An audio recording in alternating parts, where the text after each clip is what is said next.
আমি আপনাদের সামনে একটা ছোট্ট আয়াতের একটা অংশ পড়েছি, একটা অংশ, সম্পূর্ণ পড়িনি। তো সেই আয়াতের এই অংশটুকুকে নিয়ে আলোচনা আরম্ভ করলাম। আলোচনার আরম্ভে আয়াতটা তর্জমা করে দিচ্ছি আপনাকে, তাহলে আপনি বুঝবেন যে আমি আমার এই হেডলাইন থেকে সরে যাইনি। তো আমি কি দায়ী সারা করছি না, আমি আমার মূল যেটা আমার বিষয়, সেই বিষয়ের উপরেই আমি টিপ টিপ টিপ টিপ করে এগিয়ে যাচ্ছি। আল্লাহ তাআলা বলছেন সূরা কাফের ভেতরে, ফাযাক্কির বিল কুরআনি মান ইয়াখাফু ওয়াঈদ।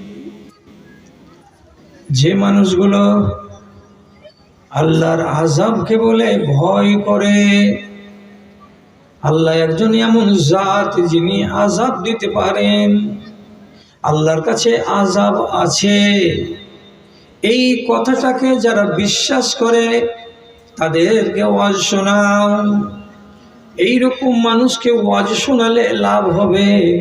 আর যারা আল্লাহর আযাবকে বিশ্বাস করে না, যারা আল্লাহ আযাব দিতে পারেন এ কথাটা বিশ্বাস করে না, এবং দুনিয়াতে আল্লাহ বহু মানুষকে আযাব দিয়েছেন এ কথাটাকে যারা পাত্তা দেয় না, এমন মানুষগুলোর অন্তর হলো কঠোর। এই মানুষগুলোকে ওয়াজ শুনিয়ে লাভ হবে না। লাভ হবে ওয়াজের 1.5 ঘন্টা 2 ঘন্টা বলে কাদেরকে? যাদের হৃদয়ে এই ভয়টা আছে। কি ভয়টা? আযাবের ভয়টা। আল্লাহ আযাব দিতে পারেন এবং আল্লাহ আযাব দিয়েছেন। অতএব আমি যদি এই মানসিকতাটা রাখি, তাহলে আমার হাত আর পা ডানে বামে দৌড়াবে না, আমার মন মেজাজ ডানে বামে দৌড়াবে না, আমি শালীন জিন্দেগি কাটাবো, আমি বেয়াদব হয়ে দুনিয়া কাটাবো না, জীবন কাটাবো না। কেন? যে মগজে আমার সব সময় জাগ্রত থাকবে কথাটা কি, যে আল্লাহর দুটো নিয়ম বা কানুন, যার ভেতরে একটাকে বলা হয় ধারণ করা, আর আরেকটাকে বলা হয় কি বারণ করা বা বারণ হওয়া। মানে কি? আল্লাহর একটা কানুনকে ধারণ করতে হয়, আর আল্লাহর একটা কানুন হচ্ছে বারণ। এখান থেকে আপনাকে সাবধান থাকতে হয়। আমি যদি আল্লাহর বারণকে না মানতে পারি তাহলে আল্লাহ নারাজ হবেন, এটা আপনাকে মেনে নিতে হবে। আপনি যদি যেটা ধারণ করতে হবে আপনাকে, আপনার মনে, মিজাজে, শরীরে, হাতে পায়ে, সেটাকে যদি ধারণ করতে না পারেন তাহলে আল্লাহ নারাজ হবেন। এই কথাটা আপনাকে সব সময় জাগ্রত রাখতে হবে মগজে। এবং আমি আসামি সাব্যস্ত হব, আর আসামি সাব্যস্ত হতে গেলে তকদির খারাপ আছে। হয় দুনিয়াতেই কোনো ঘটনা ঘটবে, আর না হয় আখিরাতে আল্লাহ রাব্বুল আলামিন হিসাব নেবেন জুত করে। তো লাভ কি হয়? মানুষ যদি আযাবের ভয়কে নিজের মগজে জাগ্রত রাখে, তাহলে এই খেয়ালটাই তাকে সংযমী বানাই, পাপ করতে দেয় না, তাকে শালীন জিন্দেগি গত করতে সবক শেখাই। যে কোনো কাজে যাবেন, যদি এটা ছাড়া হয়, ছাড়ার, তো মগজে প্রথমেই টোকা মারবে আপনাকে, এই কি করছো, এই কাজ করলে কি আল্লাহ খুশি হবেন? মগজে উত্তর দেবে, না এটা কাজ তো আল্লাহ তাআলা খুশি হওয়ার কথা নয়। তো তাহলে যে আযাবে ঘিরবে, এবার আযাবে ঘিরবে এই চেতনা আপনাকে উদ্বুদ্ধ করলো, তারপরেও যদি করেই ফেলেন, তাহলে আপনি সার্টিফিকেট নিজের কলমে লেখেন যে আপনার তকদির খারাপ হচ্ছে। আর যদি এই চেতনা আপনাকে জাগ্রত হওয়ার পর এইটুকু জ্ঞান দেয় যে যাস না মালিককে নারাজ করতে, যদি থমকে যান, আপনার তকদির ভালো আছে। আল্লাহ তাআলা আযাব দিতে পারেন এবং আল্লাহ তাআলা আযাব দিবেন, তার জন্য আপনাকে আযাব দিয়েছেন এমন কিছু লোকের নাম দিচ্ছি আর বলছি, আযাব দিবেন এমন কিছু লোককে, তাদের নাম আপনাকে শিখাচ্ছি, নাম তো নয় বরং তাদের পরিচয় আপনাকে আমি দিচ্ছি। কোনো উদ্ভট আজব কথা আপনাকে বলবো না, আপনি যেটা জানেন সেটাই বলবো। কিন্তু কেউ হয়তো আপনাকে সোজা পথে বলেছে, আমি আপনাকে একটু খেলিয়ে নিয়ে এসে ওখানে ঢুকাবো। কারণ একটা গরিব লোক, দরিদ্র, অসহায়, কিছু ছিল না। নবী মুসা যখন দোয়া করতেন কবুল হতো। তো এই কারণের স্ত্রী একদিন নিজের স্বামীকে বলেছে, কারণকে ডেকে যাই, পাগলা, মুসা নবী তো তোমার খালাতো ভাই, একটা নবী, ওর কাছে গিয়ে দোয়া চাও, আল্লাহ যেন তোমাকে কিছু দেয়। স্ত্রীর কথাই বলে চাইতে গেল মুসা নবীর কাছে যে এ ভাই একটু দোয়া করে দে না, আমার যেন কিছু হয়। নবী মুসা তার জন্য দোয়া করে দিলেন। আল্লাহ তাআলা তার জীবনে এতটাই সুখের ধারা নামিয়ে আনলেন যে এই ন্যাংটা লোকটা কিছুদিনের ভেতরে বড় লোক হয়ে গেল। কত বড় লোক হলো আর কত বড় সম্পদশালী হলো, আমি সম্পদের অ্যামাউন্টটা দিতে পারবো না দাদা, আমার শুধু আইডিয়া দিতে পারবো। কোরআন মাজিদ রব্বুল আলামিন বলছেন, কারুনের সম্পত্তির জন্য যে গোডাউন তৈরি ছিল, গোডাউনের গেটে গেটে যে তালা ছিল, সেই তালাগুলোতে যে চাবি ছিল, এই চাবিগুলোকে শুধু বহন করার জন্য বলিষ্ঠ নওজওয়ানদের এক জামাতকে চাকরি দেওয়া ছিল। কোন এক তফসিরে লেখা আছে এই ছেলেগুলো ছিল 40 জন। তোমাদের চাকরি কি? শুধু গোডাউনের তালার চাবি বই নিয়ে বেড়াতে হবে। তাহলে আপনি একটু আন্দাজ করেন যে যদি চাবি বহন করার লোক থাকে 40 জন, তাহলে তালা কতটি ছিল? যদি তালা এতটি থেকে থাকে তো গোডাউন কতটি ছিল? যদি গোডাউন এতটি থেকে থাকে তাহলে তার ধন মাল কত ছিল? আপনি নিজে একটা হিসাব করেন তো। এ তো ভারতবর্ষের অনিল আম্বানি, ওর কাছে ফেল, এত টাকার মালিক। এই কারণ যখন জীবনে পরিবর্তন এলো, মানে অর্থাৎ আর্থিকভাবে স্বাবলম্বী হলো, তখন নবী মুসা একদিন বললেন এই কারণকে যে ভাই তুমি তো অনেক ধনী, টাকা পয়সাওয়ালা লোক, একটা কাজ করো না ভাই। কি করব? আল্লাহ কোরআনে বলছেন, ওয়াহসিন কামা আহসানাল্লাহু ইলাইকা, তুমি একটু অনুগ্রহ করো যেমন কি আল্লাহ রাব্বুল আলামিন তোমার উপরে অনুগ্রহ করেছেন। তুমি একটু দয়া করো গরিবদের প্রতি, ইয়েতিমদের প্রতি, বেসাহারা এবং বেওয়া মানুষদের প্রতি, যেমন কি আল্লাহ রাব্বুল আলামিন তোমাকে সম্পদশালী বানিয়েছেন এবং তোমাকে এত সুন্দর সুযোগ দান করেছেন। একটু উপকার করো। আরে তোমার 10টা উঁটগুলো দাও, 15টা ছাগলগুলো দাও, ভেড়াগুলো দাও, গরিব দুঃখী নিয়ে যাবে, খাবে, পুষবে, পালবে, তো ওদেরও জীবন তো আছে।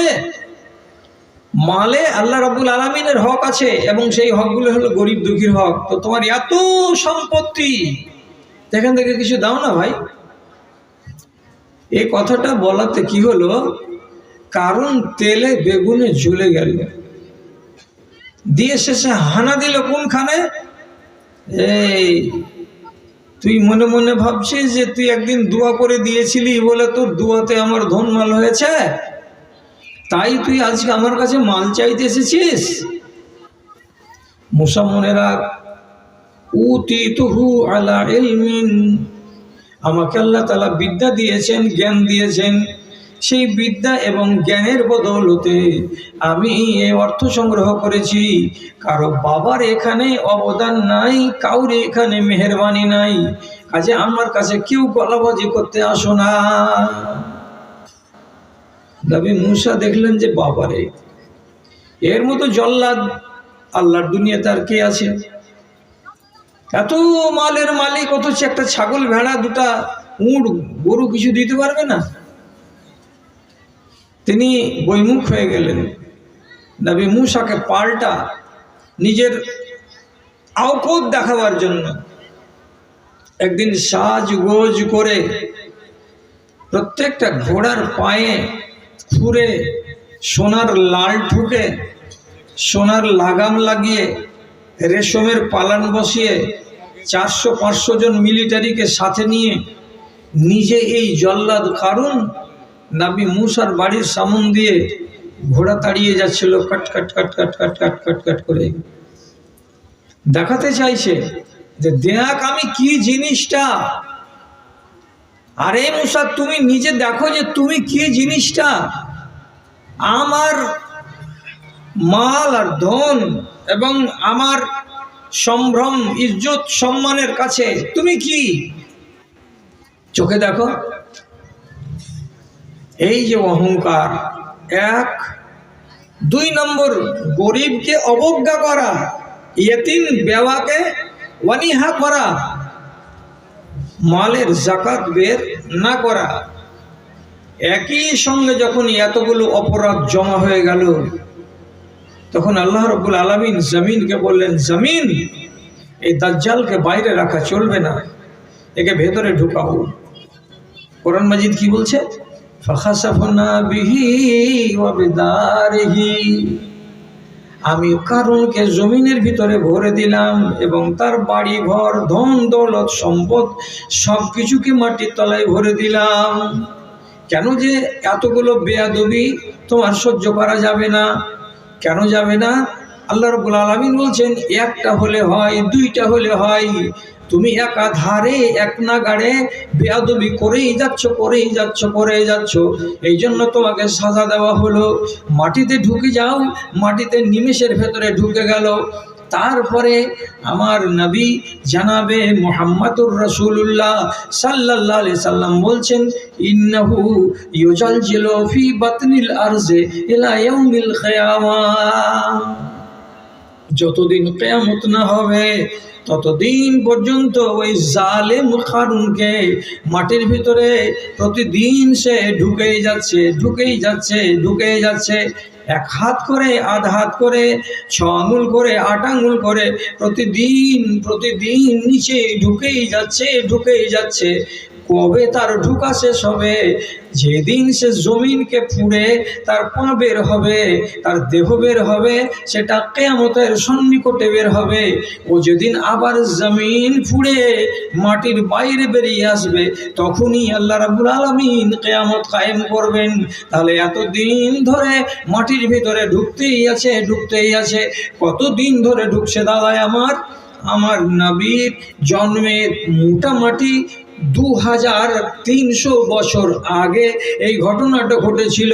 ততদিন আগে থেকে মাটিতে ঢুকছে এবং তারপরে আমার নবীর গত হয়ে যাওয়া আনুমানিক 1500 বছর হলো। এর মানে হলো কি, একটু কম এবং বেশি 3500 বছর ধরে এই কারুনের মতো জল্লাদ মাটির তলায় ঢুকেই যাচ্ছে ঢুকেই যাচ্ছে ঢুকেই যাচ্ছে ঢুকেই যাচ্ছে। কেন? কেন মানে হলো এই, আপনি লক্ষ্য করুন কারুনের সামনে কটা কানুন এসেছিল, ধারণ এবং বারণ। আপনার মগজ খোলা আছে তো? যদি ব্রেনকে বন্ধ না করে দিয়ে থাকেন দরজা, আপনি এখান থেকে শিখুন। আমি আবার বলতে পারছি না, 3 বার আপনাকে বলা হয়ে গেল যে তার অপরাধ কি। আল্লাহ আল্লাহ। বাবু বলে অহংকারে থাকিস না রে আর, গরিবের পায়ের নিচে মারিস না রে আর, গরিবের পায়ের নিচে মারিস না রে আর। বাহু বল তোর কদিন রবে, কোমর বেঁকে কামান হবে, হাতের মুঠোয় বল পাবি না, রক্ত যে তোর শুকিয়ে যাবে, রক্ত যে তোর শুকিয়ে যাবে। শুন রে কথা ছেড়ে দে রে মিছে অহংকার, বাহুবলের অহংকারে থাকিস না রে আর, গরিবের পায়ের নিচে মারিস না রে আর। এত অহংকার কিসের? এটা অপরাধ। এই অপরাধ যদি মানুষ করে তা আল্লাহ বলছেন শাস্তি দুনিয়াতে চুকিয়ে নিব আমি। জি হ্যাঁ, জুলুমবাজি করিস না রে, হিসাব দিনকে ভুলিস না রে, দুঃখীর মাথায় হাত বুলিয়ে দিস, ঘৃণার চোখে দেখিস না রে, নইলে যে তোর জীবন খেয়া লাগবে না রে পার। বাহুবলের অহংকারে থাকিস না রে আর, গরিবের পায়ের নিচে মারিস না রে আর। চলে গেল রসতলে। তাহলে একটা উদাহরণ আপনাকে কি দিলাম, যে একগুলো আল্লাহ তাআলা আযাবে গ্রেফতার করে কিছুকে গত করে দিয়েছেন দুনিয়া থেকে, শুধু বাকরামি এবং বেয়াদবি করার জন্য। তাহলে এই ঘটনা থেকে আমার সামনে যে কজন লোক আপনারা আছেন, আমি গোড়াতে কি বলেছিলাম, যার ভেতরে আল্লাহর আযাব দেওয়ার ক্ষমতা আছে, আল্লাহ আযাব দেন এই মানসিকতাটা আছে, ওদেরকে ওয়াজ শোনান কাজ হবে। আর যাদের এই মানসিকতা নেই তাদেরকে ওয়াজ শুনিয়ে লাভ হবে না, ওরও লাভ হবে না, আপনারও লাভ হবে না।